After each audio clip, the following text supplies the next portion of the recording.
जय श्री राम एवरीवन, जय श्री कृष्ण। तो सबसे पहले हम ये चेक करते हैं कि अगर आपके साथ कुछ बुरा हुआ है थर्ड पार्टी सिचुएशन में, या ऑब्वियस सी बात है, तो कुछ भी आपके साथ गलत हुआ है, देन उसके बारे में आपको क्या मैसेजेस दिए जा रहे हैं।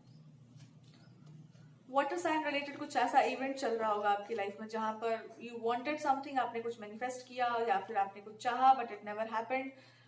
तो ये ऐसा है कि अगर आप एक बहुत पावरफुल पोजीशन में है तो वहां पे ना कंपटीशन सा चल रहा था आपके और किसी और इंसान के बीच में, आपको लेकर के। ठीक है, तो ये बात के मान के चलो कि आपको लेकर के दो लोगों के बीच में कंपटीशन चल रहा था और उस चक्कर में कोई कॉन्स्पिरेसी की गई होगी, कोई षड्यंत्र सा रचा गया होगा कि आपको या इस इंसान के बीच में कोई मिसअंडरस्टैंडिंग क्रिएट करवा दो, एंड देन आप जो है रिलेशनशिप से चले जाएंगे, एंड देन फिर इस इंसान को जो है they will left with nothing, तो उनको जो है लाइफ में कॉम्प्रोमाइजेस करने पड़ेंगे।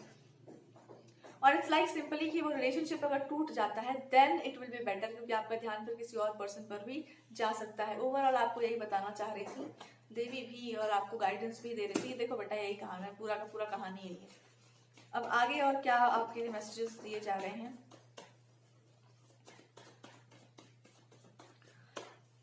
अगर आप किसी और इंसान के बारे में जानना चाहते हैं कि कोई और पर्सन था या कोई थर्ड पर्सन भी था, तो उसके बारे में भी हम मैसेजेस को चेक करते हैं। हाँ जी, थर्ड पर्सन तो था ही।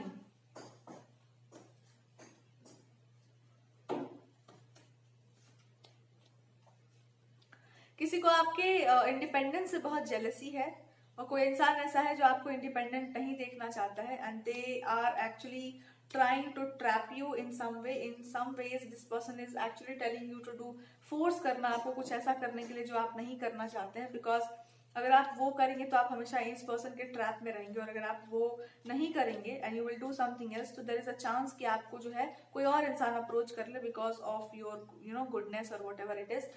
सो गॉड आपसे क्या बोलना चाहते हैं, what God is trying to tell you.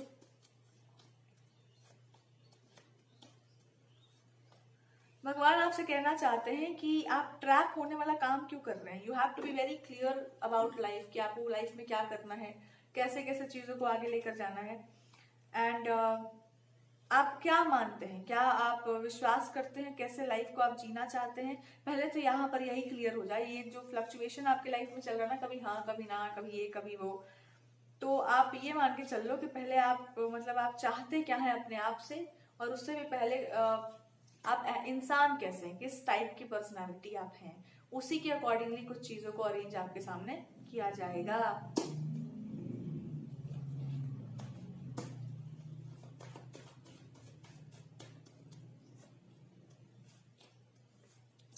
अच्छा, तो आपको ना इस चीज से बाहर निकलना होगा। दैट इज कि आप एक ही टाइप के इंसान हो सकते हैं, एक ही टाइप के शेल में आप रह सकते हैं, उससे बाहर आप कभी निकल ही नहीं सकते। That is your biggest misconception. तो आपको ऐसा हो सकता है ना कि आपको एक ही टाइप में और एक ही टाइप के लाइफस्टाइल में आपको जीना है। तो जहां पर भी आपको ट्रैप्ड महसूस हो, बहुत ज्यादा बंधा हुआ महसूस हो, उस चीज से आपको निकल जाना चाहिए। और बंधन आपको तभी महसूस हो सकता है जब आप किसी पुरानी चीज को लेकर के घुस दिमाग पे सवार किए जा रहे हैं, पुरानी चीजों को, पुराने बातों को, पुराने लाइफस्टाइल को। अब आपके लिए एक नया लाइफस्टाइल है, अब आपके लिए एक नया अप्रोच है लाइफ का, उसके अकॉर्डिंगली आपको काम करना चाहिए, जहां पर आपका पूरा फ्रीडम है। जहां आपका फ्रीडम सप्रेस किया जा रहा हो, जहां पे आपकी फ्रीडम आपसे छीनी जा रही है, वो चीज कभी भी आपके लिए बेटर नहीं हो सकती है, या वो चीज कभी भी आपके लिए अच्छी नहीं हो सकती है। लेकिन आपको ये समझना है कि ये बाहर की दुनिया की बात नहीं थी, ये भीतर की दुनिया की बात हो रही है। हम कभी आपसे ये नहीं कह रहे हैं कि कोई आप बाहर इंसान से जाके लड़ लो। आपसे कहा जा रहा है कि क्या है जो आपको सफोकेट कर रहा है अपने अंदर। एक बार आप उससे बाहर निकल जाओ, उसके बाद ही फिर आप राइट डिसीजन ले पाएंगे। And what is suffocating you in this situation.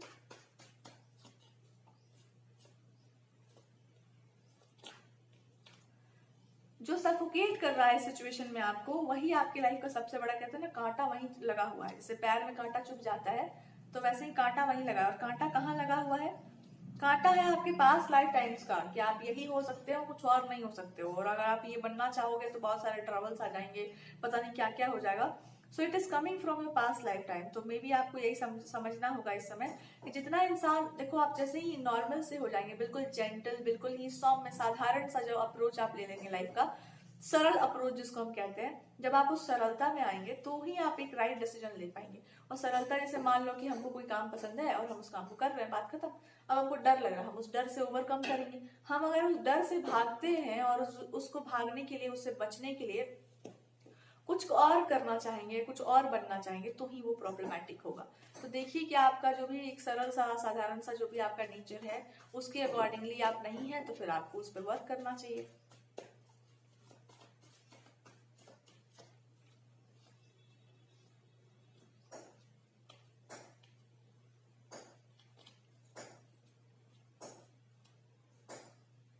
हाँ, देखो यहाँ पर ये है कि ये जो भी सिचुएशन आपके जीवन में आई है ना, जहाँ पर ईगो क्लैश हो रहा है और ये हो रहा है वो हो रहा है, आपको किसी चीज के बंधन में नहीं रहना। आपको कोई बांध के रखे ये आपको अच्छा नहीं लगता, लेकिन आप खुद को बांध के रखिए, आपको बहुत अच्छा लगता है। मतलब हम अपने आप को बांधेंगे, ठीक है, तुम मत बांधो। हम अपने डर में अपने आप को बांध लेंगे, अपने छोटी सी मानसिकता में बांध लेंगे, पर हमको तुम मत बांधो। तुम बांधोगी या तुम बांधोगे तो आई विल बी रहो। तो चलो क्या बोल रहे हैं भगवान जी यहाँ पर, एक गाइडेंस या एक मैसेज आपके लिए अगर पिक किया जाए तो इस सिचुएशन में। खुद को खुद ही बेवकूफ बनाने का जो टैलेंट है आपके पास है, and I really appreciate your talent. I am in love with your talent. बहुत बढ़िया, शाबाश।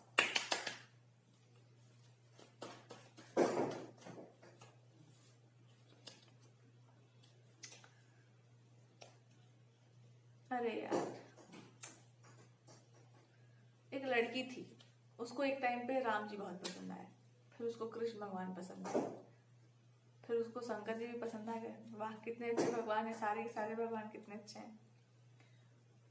पर किसी भी एक गॉडेस में वो, मतलब कोई भी एक गॉडेस का अप्रोच नहीं लेके चलना चाह रही हैं।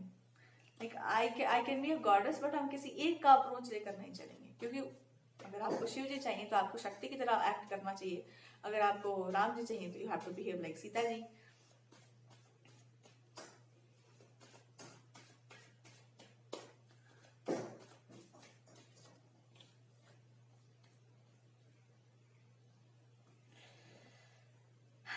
तो आप वही है जो आप नहीं बनना चाहते हैं या नहीं बनना चाहती, और आप ये पाएंगे कि एक बार आप वो बन जाएं जो आप वास्तव में हैं, तो आप अपने आप को संपूर्ण पाएंगे, आप अपने आप को संपूर्णता में पाएंगे। फिर कोई कुछ भी कर रहा हो आपको ज्यादा बुरा नहीं लगेगा। तो आपको अपनी संपूर्णता में आने के लिए आपको क्या करना होगा? Acceptance of what? If you are spiritual तो मान लो आई एम स्पिरिचुअल, बट हम और भी मटेरियलिस्टिक हो सकते हैं, बिकॉज टैलेंट तो होता ही है स्पिरिचुअल लोगों में, सब वो लोग सब कुछ कर सकते हैं भैया, दे कैन डू एनीथिंग। और अगर आप मटेरियलिस्टिक हो तो आप स्पिरिचुअल भी हो सकते हो। दोनों को आप एक्सेप्ट करके चल सकते हैं। ऐसा नहीं है कि एक चीज को छोड़ देंगे और उसके बाद दूसरे के पीछे चले जाएंगे, ऐसा भी तो नहीं हो सकता। बट आपकी स्पिरिचुअलिटी का रास्ता आपको ढूंढना होगा। इट्स नॉट समथिंग जो कोई और आपको ढूंढ कर देगा, या कोई इंसान उसको फॉलो कर रहा हो तो देन यू लाइक कि I will also do it. ये बोलने में अच्छा लगता है 2-3 दिन के लिए, but after some time you feel like कि नहीं, हमसे नहीं हो पाएगा। तो ये बहुत सोच समझ कर चूज करना चाहिए, क्योंकि ठीक है, कभी कभी इंसान भ्रमित होकर ही सही रास्ते पर आता है, तो ठीक है, आप ऑनेस्टली मान के चलो ना कि हम उस पर्सन से या उस चीज से या इस चीज से जो भी है और उसकी तरफ हम जा रहे हैं, बट हमको पता नहीं है। मान लो कि हमको नहीं पता है, देन विल बी फाइन। मान के चलिए हमको सब पता है तो बड़ा प्रॉब्लम हो जाएगा फिर। फाइटिंग या तो देखो, एक तो गुरु से लड़ना नहीं चाहिए, और गुरु गाइडेंस से तो मान लेना चाहिए, मानना चाहिए मेरे मन में आ गया। तो कोई भी अगर इंसान स्पिरिचुअलिटी में हो या स्पिरिचुअल हो और वो इंसान कुछ बोल रहा हो, चाहे वो भैया वो हिंदी में बोले, इंग्लिश में बोले, तमिल में बोले, चाहे कोई भी लैंग्वेज में बोले, स्पिरिचुअल मास्टर्स बोल रहे हो, साधु संत बोल रहे हो, महात्मा बोल रहे हो, कान खोल के दोनों दिमाग के सारे तार जो है अंजर पंजर ढीला जो भी हुआ है उसको टाइट करके चुपचाप उसको सुन लेना चाहिए। उसको क्रॉस करना, उसको मना करना, उस पर छतरे निकाल के मैं नहीं करूंगी, मैं नहीं करूंगा, ये नहीं होगा, वो पागलपन के लक्षण बताए जाते हैं। क्योंकि वो इंसान तुमको बढ़िया से नाप कर बोल रहा है कि तुम क्या कर सकती हो, क्या नहीं कर सकती हो, क्या है क्या नहीं है। उसके सामने होशियारी दिखाने का मतलब हुआ कि आप एक ऐसे गड्ढे में गिरेंगे जिसको आप ही ने खोद रखा है किसी और इंसान के लिए। आप वही काम करेंगे जिससे आप ही का नाश होगा, और आप अपने ही हाथ से करेंगे। कंपटीशन, जेलसी, प्राइड, ईगो बहुत खराब चीज होता है, और यही सब इंसान कहते हैं ना, आप अपने ही अग्नि में जल जाएंगे। काहे? आपकी अग्नि आपसे संभाली नहीं जा रही है। क्रोध भी बहुत ज्यादा हो जाए इंसान में ना, तो वो उसी में जल जाता है। तो ये बात हमको अच्छे से पता है। लड़की को पता रहता है ये बात, success. So this is the guidance. जब आप इस बात को समझ जाएंगे तो आपको सब समझ में आएगा। डोंट ट्राई टू, सब में होता है अच्छा बुरा, सब में होता है, ले की स्पीड के चलते हैं, कुछ चीजों को पर्दा लगा के चलते हैं, सारी बातें खोल के नहीं बताई जाती हैं। इज्जत प्रतिष्ठा भी कोई चीज है। चलो बाय।